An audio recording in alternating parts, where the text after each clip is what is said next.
کتنا حق ہے اس کا, کہاں تک ہے. بعض صحابہ رضی اللہ عنہ کہتے تھے 40 گھر چاروں طرف, یہ سارے جو تمہارے ہیں پڑوسی, یہ سب اس میں آتے ہیں. فتوا تو اس پہ دینا مشکل ہی ہے, لیکن والجار الجنوب, وہ تمہارا پڑوسی جو اجنبی ہے, اس کا مطلب یہ ہے کہ ہے ہمسایہ لیکن اجنبی ہے, پتہ نہیں ہے کسی اور شہر کا, کسی اور جگہ کا ہے. ایک یہ, اور ایک تفسیر اس کی یہ کی گئی ہے کہ تمہارے وہ پڑوسی جو دین میں تمہارے اجنبی ہیں, یعنی یہودی اور عیسائی. اپنے یہودی پڑوسی کے ساتھ اور عیسائی پڑوسی کے ساتھ احسان کرنا, اچھی بات کرنا, حسن سلوک اللہ نے یہودیوں اور عیسائیوں سے سکھایا ہے. اور ہم تحفہ کیا بھیجتے ہیں؟ راشن کو. اس سے کم تو بات ہی نہیں. تو یہ دین کیسے پھیلے گا؟ کیسے انہیں اندازہ ہوگا کہ مسلمان پڑوسی میرے ساتھ رہا, سال بھر اتنا اچھا تھا مسلمان پڑوسی, وہ جب کوئی اور آئے گا نا تو پھر بھی تعریف کرے گا کہ ہمارے مسلمان پڑوسی رہے ہیں, اتنے اچھے رہے ہیں. اللہ نے کہا والجار الجنوب, اور اپنے اس پڑوسی کا بھی خیال کرنا جس کا تمہارا مذہب مختلف ہے, یہودی اور عیسائی پڑوسی, نصرانی.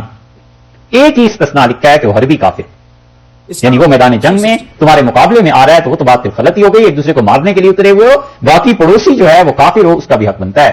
عبداللہ ابن عمر رضی اللہ عنہ آئے اپنے گھر اور انہوں نے اپنی اہلیہ سے کہا کہ پڑوسی کو کچھ بھیجا ہے؟ انہوں نے کہا نہیں, وہ تو یہودی ہے.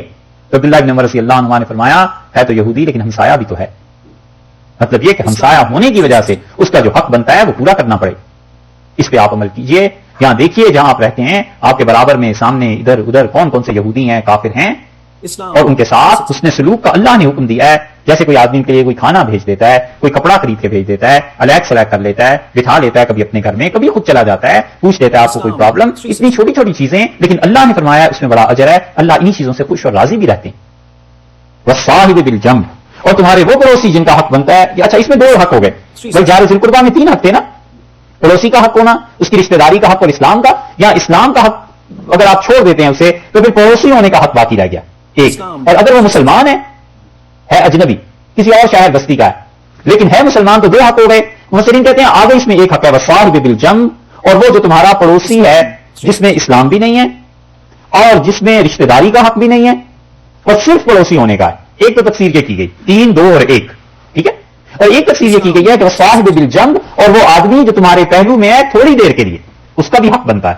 مسافر ہیں, 8 گھنٹے کی فلائٹ ہے, والصاحب بالجنب, اور اس کا بھی تم پہ حق ہے. احسان کرو, نیکی کرو اس کے ساتھ بھی جو تمہارے برابر میں ہے. صاحب دوست کو کہتے ہیں نا, اور جنب پہلو میں تمہارے برابر میں جو بیٹھا ہے اس کے ساتھ بھی نیکی کرو, ان کے بھی حقوق ہوتے ہیں. ٹھیک ہے, کھاؤ بھائی مٹھائی, صاحب جنب بھی ہے نا سارے, ہاں ایک دوسرے کے ساتھ مٹھائی کھاؤ, اور جو دوسرے کا مال ہے اس کی ہم اور بھی خوش ہیں, ضرور کھاؤ. والصاحب بالجنب, چلا لو, اور اس کا بھی حق ادا کرو جو تمہارے پاس تھوڑی دیر کے لیے. دیکھا اسلام نے کتنی اہمیت دی ہے اخلاقیات کہ جو تمہارے پاس تھوڑی دیر کے لیے آیا ہے اس کے ساتھ بھی اچھا سلوک کرنا. اسی وجہ سے حدیث میں آیا ہے رسول اللہ صلی اللہ علیہ وسلم اپنے گھروں کو قبرستان نہ بناؤ.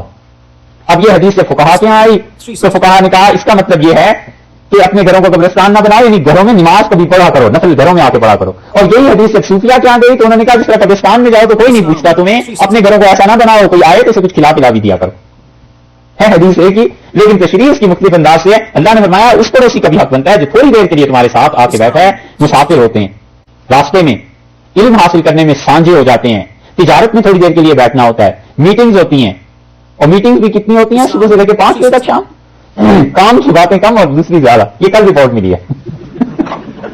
ہاں پہلے ہم پہ بھی حبات آری تک اتنی میٹنگز کرتے ہیں, پتہ نہیں کیا فیصلے ہوتے ہوں گے, کل پتا چلا کام کی باتیں کم اور فضولیات زیادہ. لیکن بہرحال اللہ نے کہا ان سب کا حق بنتا ہے. یہ ہو گئے, اور اس کے بعد بنایا وابن السبیل, اور ان کا حق بنتا ہے جو مسافر جو سفر میں ہے, ان لوگوں کا حق بنتا ہے مسافروں کے ساتھ اچھائی کرو. بڑے ہی اچھا معاشرہ تھا مسلمانوں کا, بڑے اچھے لوگ تھے. جہاں مغرب کی نماز کے بعد عشاء کے بعد اعلان کر دیتے تھے گاؤں میں مسجد میں کہ کوئی مسافر ہے, کوئی کہتا تھا میں ہوں, تو کہتے تھے صاحب آپ کا کھانا, آپ کا بستر ہم لاتے ہیں, ابھی گھر سے لے آتے ہیں. یہ تہذیب بڑی اچھی تھی مسلمانوں کی. ہوٹلوں کے کمروں میں اور حرام کے اڈوں پہ نہ مسلمان جاتے تھے نہ رہتے تھے. پتا ہوتا تھا کہ مسلمانوں کی جگہ ہے. مسجد میں اگر نہیں ہے پیسہ کوئی نہیں, کسی مسجد میں چلے جائیں گے, کھانا, رات کی رہائش, یہ سب چیزیں اطمینان سے مل جائیں گی. اعلان ہوتے تھے باقاعدہ. اسی لیے مسافر کے بہت سے حقوق خود رسول اللہ صلی اللہ علیہ وسلم نے بتائے ہیں, اور اسی لیے اس مسافر کے لیے فرمایا جو اپنے گھر میں کھاتا پیتا ہے اور مسافر ہے, سفر میں ہے, فرمایا اس کو زکات دے دو, کیونکہ اس کے بہت سے مسائل ہو سکتے ہیں نا سفر میں پیش آئے ہوں گے. وہ سفر میں تمہارے ساتھ نیکی کرو اس کے ساتھ. یہ مسافر کا حق ہے. اور ہم نے ایک آدمی کو آج تک دیکھا, ہم ان کے ہاں گئے پہلی مرتبہ صبح, جب ہم نے کہیں اور سفر کرنا تھا تو بالکل سب سے الگ ایک جگہ کمرے میں لے گئے اور فرمایا آپ سفر میں ہیں اور سفر میں بہت سی چیزوں کی ضرورت پیش آ جاتی ہے, ہم کوئی خدمت کر سکتے ہو آپ ہمیں بتا دیجئے، اور ہم تک بات رہے گی، کسی تک نہیں پہنچے گی. اور مولانا ابوالحسن علی ندوی کے رحمۃ اللہ علیہ پہلی مرتبہ ان کے یہاں جب گئے لکھنؤ میں، بڑی حیرت ہوئی. صبح جانا تھا ہمیں آگے دلی، تو بالکل الگ کمرے لے گئے. ناشتے کے بعد ان کے پڑھنے کا وقت شروع ہو رہا تھا، تو اپنی ٹوپی اور یہ چیزیں اتار کے لٹکائیں اور اس میں فرمایا کہ آپ مسافر ہیں اور آپ کے بڑے حقوق بنتے ہیں ہم پہ، کوئی چیز چاہیے ہو آپ ہمیں بتائیں، ہم اس کے لیے یہاں. یہ شرافت ہے، تہذیب ہے، اور اسلام نے سکھائی. یہ ہم لوگوں میں کیوں نہیں؟ چھوٹی چھوٹی باتیں ہیں بھائی. گھر میں مہمان آ جاتے ہیں نا، ایک رات رہا، 2 رات رہا، ہے تو مسافر. چلتے ہوئے اگر اتنا بھی آپ نے پوچھ لیا کہ اس آیت پہ عمل ہو گیا، اس چیز پہ عمل ہو گیا، یہ شرافت اگر واپس آ جائے تو انسانوں ہی کے ساتھ رہنے کو جی جاتا ہے. اور یہی شرافت کھو گئی ہے لوگوں نہیں رہی. وابن السبیل اور مسافر یہ ہو گئے. آخری بات کیا فرمائی؟ وما ملکت ایمانکم، اور جس چیز میں ملکت ایمانکم، جس ان کے ساتھ بھی نیکی کرنا جن کے مالک تمہارے ہاتھ ہیں، یعنی اپنی باندیوں کے ساتھ اور غلاموں کے ساتھ. اب وہ دور تو ختم ہو گیا باندیوں اور غلاموں کا. اس کی بجائے وہ ملازم جو گھر میں رکھے ہوئے ہیں ان کے ساتھ نیکی کرنا. کئی ملازم رکھ لیتے ہیں، ڈرائیور ہے، مالی ہے، باورچی ہے، اور کئی جابز ہوتی ہیں. اللہ نے کہا ان کا بھی حق بنتا ہے. حدیث میں آیا ہے، رسول اللہ صلی اللہ علیہ وسلم نے فرمایا جب وہ کھانا پکا کے تمہارے لیے لائے تو تم اپنے ہاتھ سے لقمہ اس کو بھی دے دینا، کیونکہ اس نے تمہارے لیے گرمی برداشت کی. لقمہ دینا تو درکنار، اتنے اخلاقیات میں پستی آ گئی ہے اور گر گئی ہے کہ بیوی سارا دن محنت کر کے کھانا پکاتی ہے، اور حرام ہے جو شام کو جا کے چکھنے پہ کبھی اتنا بھی کہہ دیں کہ بھئی بہت اچھا کھانا آپ نے پکایا، بڑی محنت کی آپ. یہ ناقدری نہیں ہے تو اور کیا ہے؟ سوچیں آپ، ناقدری ہے نا، آرام سے کھانے کو مل جاتا ہے. اور دنیا جہان کی باتیں، جاب میں یہ ہوا، اپنا جگہ یہ ہوا. ارے جس نے کھانا پکایا سارا دن جھلسایا اپنے آپ کو، یا کھڑی رہی ہیں آپ کی وجہ سے پکایا، اس کی بات کی قدر نہیں. ایک جملہ نہیں کہتا کوئی کہ بڑی محنت آپ نے کی، ماشاءاللہ صحیح طرح سے سجایا ہوا ہے. یہ چھوٹی چھوٹی چیزیں ہیں لیکن لوگوں کے دل موہ لینے کے لیے کافی ہیں. اور لوگوں کے دل اللہ کا مسکن ہے، اللہ کا گھر ہے. اگر جائز طریقے سے لوگ خوش رہیں گے اللہ بھی راضی ہوگا، کیونکہ ساری مخلوق یہ اللہ ہی کا تو گھرانہ ہے، اللہ ہی کا تو کنبہ ہے، اور کسی کا تھوڑا ہی ہے.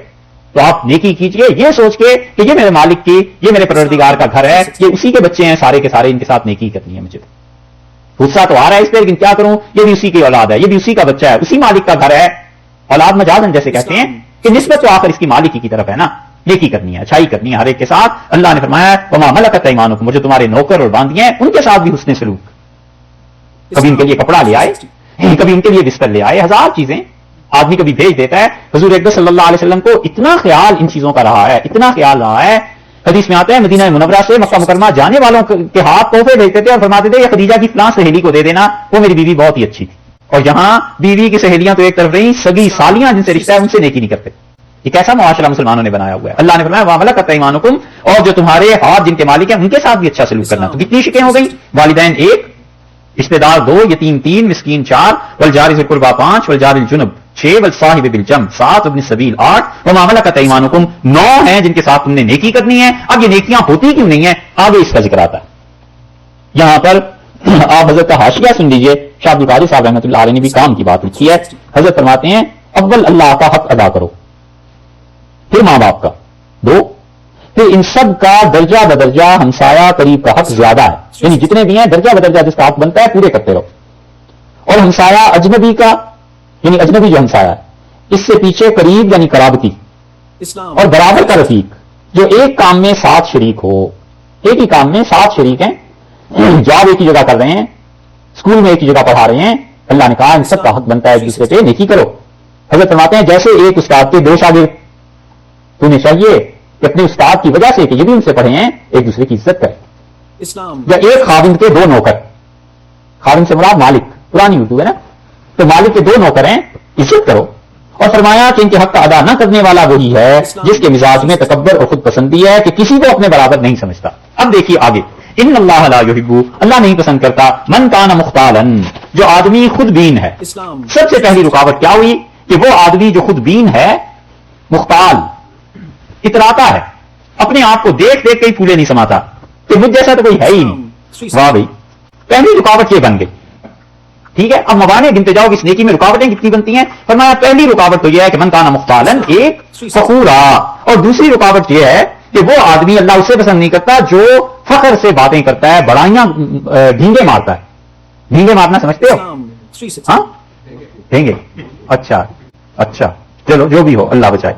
فخورا، فخور کا ترجمہ مفسرین نے ایک یہ بھی کیا ہے کہ جس آدمی کی گفتگو سے اس کی اپنی تعریف ثابت ہوتی ہے، اپنی تعریفوں میں لگا رہتا ہے. اور وہ تعریف ایسے بھی ہمارے والد ایسے، دادا ایسے،